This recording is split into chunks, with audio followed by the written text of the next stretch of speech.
부동산 시장 침체로 건설업계의 어려움이 큰데요. 최근 40년 역사의 광주 지역 한 건설사 한 곳이 어음을 막지 못해서 부도 처리됐습니다. 하도급 업체의 연쇄 피해가 우려되는데 주택 시장도 좀처럼 회복되지 않고 있습니다. 김호 기자입니다. 광주의 한 건설사입니다. 최근 만기가 도래한 어음을 막지 못하면서 결국 부도 처리됐습니다. 고금리와 자재값 인상 속에 자금난을 겪은 것으로 알려졌습니다. 올해 종합건설업 폐업 신고 건수는 12월 21일까지 550건을 넘어섰습니다. 지난해 같은 기간 대비 67% 증가한 규모인데 광주 전남도 50건 이상입니다.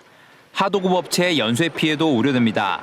브릿지 대출이라든지 또 사업을 또 진행되면서 PF 대출 이런 것들이 많이 이루어지는데 그런 것들이 사업이 지연되면서 상환 기간이 도래했을 때 또 연장이 좀 필요한 부분들이 있는데 건설업체 위기에 주택시장도 좀처럼 회복 기미를 보이지 않고 있습니다. 광주 전남 미분양 주택은 10월 말 기준 4,000호를 넘었는데 악성으로 분류되는 준공 후 미분양이 3분의 1 이상입니다. 높은 금리에 분양가가 오르고 미분양이 발생하는 악순환이 반복되고 있는 것으로 풀이됩니다.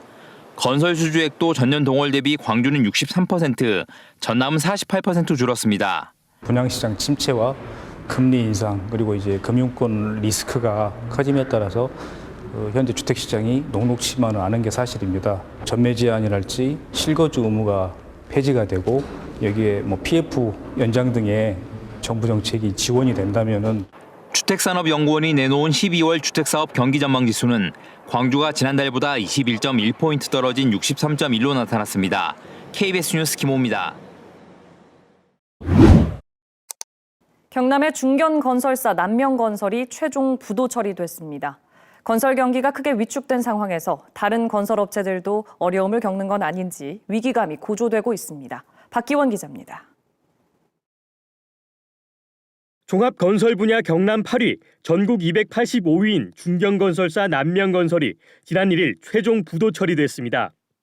1년치 매출액과 맞먹는 600억 원의 공사비를 회수하지 못해 한계 상황에 이른 것입니다. 남명건설의 자금 유동성에 큰 타격을 준 건 하만의 지역주택조합 사업입니다. 2020년 첫 삽을 떴지만 금융권 대출 실패로 사업을 포기했습니다. 이곳 하만 아파트 현장은 공정률 15%에서 2년 전 공사가 중단됐습니다. 하지만 남명건설은 그동안 투입한 공사비 대부분을 회수하지 못했습니다. 여기에다 김해 신사옥 상가 미분양과 공사 채권 소송 등 악재에 이어 높은 금리에 공사 수익률이 낮아진 것도 원인입니다. 문제는 부도 여파가 협력업체의 자금난으로 이어질 수 있다는 것입니다. 남명건설의 협력업체 미지급금은 60억 원 정도지만 이 규모는 더 늘어날 수 있습니다. 빨리 이제 정리를 해서 현장들에도 이제 발주처나 협력업체 등이 또 피해가 최소화될 수 있도록.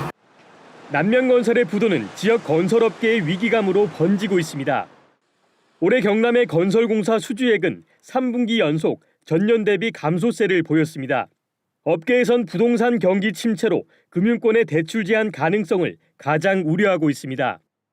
남명건설이 부도남으로써 건설 경기가 더 위축돼 가지고 PF 대출이라든지 금융권에서는 대출의 더 어려움이 지역업체들은 더 겪지 않겠나.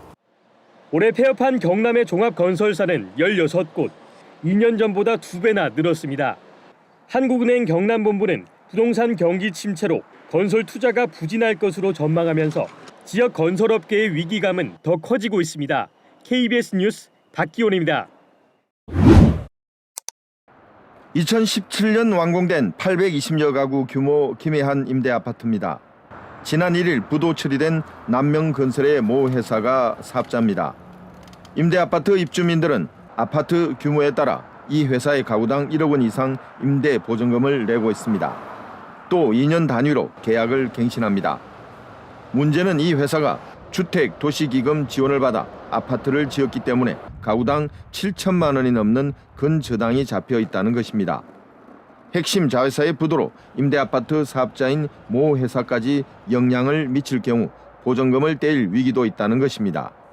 각자 좀 대출이 있는데 이제 좀 대출 기간 다 되면 그 연장 지금 어떻게 될지 그 은행 쪽이 지금 그것도 알아보고 있거든요. 일단 그게 지금 가장 좀 큰 문제라 가지고. 입주민들은 피해를 줄이기 위해 아파트 분양 전환을 요구하고 있습니다. 하지만 임대 아파트 사업자도 지난 6일 기업회생 절차를 신청해 그 결과를 기다리고 있습니다. 김해 씨는 대응팀을 꾸려 입주민 피해 최소화에 나섰습니다. 상시 협력 체계를 구축하여 대화와 협의를 통해 조기 분양 전환 및 임대 보증금 보정, 그리고 보험 보증 기간 연장 등 여러 문제들을 적극 협의해 해결해 나가겠습니다. 남명건설의 부도로 함안의 지역주택조합 아파트 사업도 이미 난항을 겪는 상황. 건설업계 불황으로 다른 피해가 확산될지 주목됩니다. KBS 뉴스 배수영입니다. 네, 인근에 일자리가 많아서 청약 불패 지역으로 불리는 에코델타시티에서 처음으로 건설사가 아파트 사업을 포기했습니다. 원자재 값과 금리 상승이 원인으로 꼽힙니다. 강지아 기자가 취재했습니다. 아파트 공사와 기반시설 공사가 한창인 부산 에코델타시티. 강서구는 물론 인근 창원시에 일자리가 많고 신공항 호재까지 있어 관심을 끄는 곳입니다. 모두 33개 블럭의 공동주택 용지가 있는데 이 가운데 19개 블럭이 분양됐습니다. 그런데 최근 중경건설사가 42,770제곱미터 규모의 공동주택 용지 29블럭의 아파트 건설 사업을 포기했습니다. 이 땅은 공원과 강을 끼고 있는 노른자 위 입지로 2018년 분양 당시 109대 1의 높은 경쟁률을 기록했습니다. 건설사 측이 지난해 7월 540여 세대를 짓는 주택건설 사업 승인을 받아 업계에서는 분양이 임박한 것으로 기대해 왔습니다. 그러나 이 건설사는 계약금 40억 원도 포기하면서까지 결국 사업을 접었습니다. 업계에서는 원자재 값이 큰 폭으로 오른 데다 금융권의 프로젝트 파이낸싱 대출금리도 급격히 오른 것이 원인이라고 분석합니다.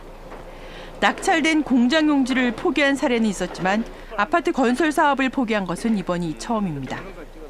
지역 주택 시장의 불황으로 인해서 신규 청약률까지도 매우 낮아져 있는 상태이기 때문에 앞으로 이러한 것들이 진행된다라고 하면은 도심 지역뿐만이 아니라 부산 전 지역의 중장기적 주택 공급 부족 문제로 이어질 수 있을 것으로 판단됩니다.